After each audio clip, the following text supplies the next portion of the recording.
Hi, today we will be discussing Chapter 28 of Harrison's Principles of Internal Medicine. This chapter deals with disorders of the eye. This slide set is part 2 of 3 on eye disorders causing transient or sudden visual loss in this chapter. In this set of slides, we will discuss 5 etiologies, namely toxic optic neuropathy, papilledema, optic disc drusen, vitreous degeneration, and retinal detachment.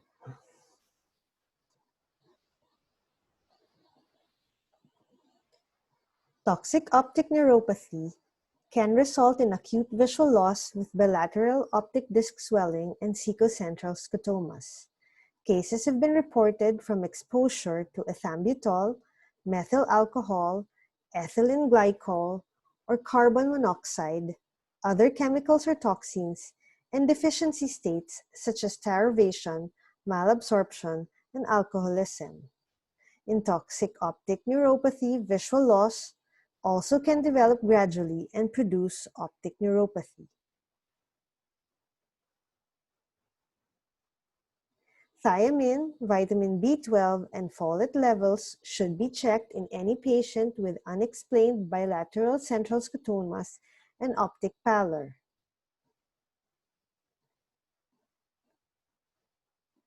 Papilledema connotes bilateral optic disc swelling from raised intracranial pressure. Headache is a common complaint. Transient visual obscurations are a classic symptom of papilledema, and they may follow abrupt shifts in posture or happen spontaneously. Visual acuity is not affected by papilledema unless the papilledema is severe, long-standing, or accompanied by macular edema and hemorrhage.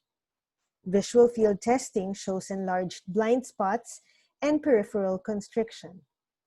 With unremitting papilledema, peripheral visual field loss progresses in an insidious fashion, while the optic nerve develops atrophy.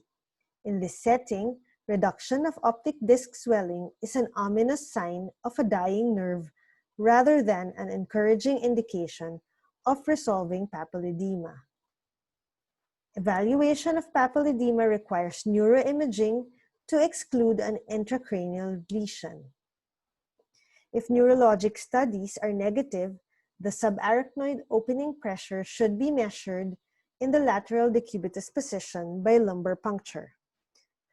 An elevated pressure with normal cerebrospinal fluid points by exclusion to the diagnosis of pseudotumor cerebri.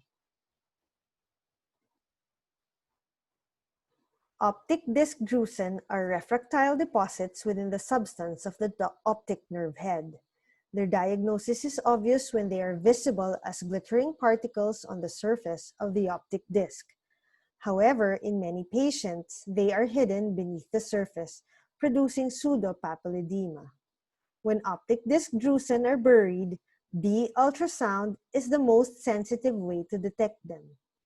They are also visible on computed tomography or optical coherence tomography. On perimetry, they give rise to enlarged blind spots and arcuate scotomas from damage to the optic disc.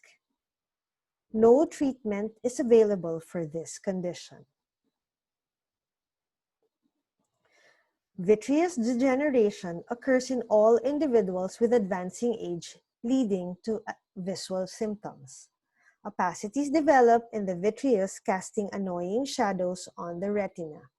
As the eye moves, these distracting floaters move synchronously with a slight lag caused by inertia of the vitreous gel.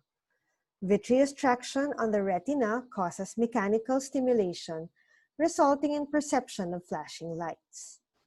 Contraction of the vitreous can result in sudden separation from the retina, heralded by an alarming shower of floaters and photopsia.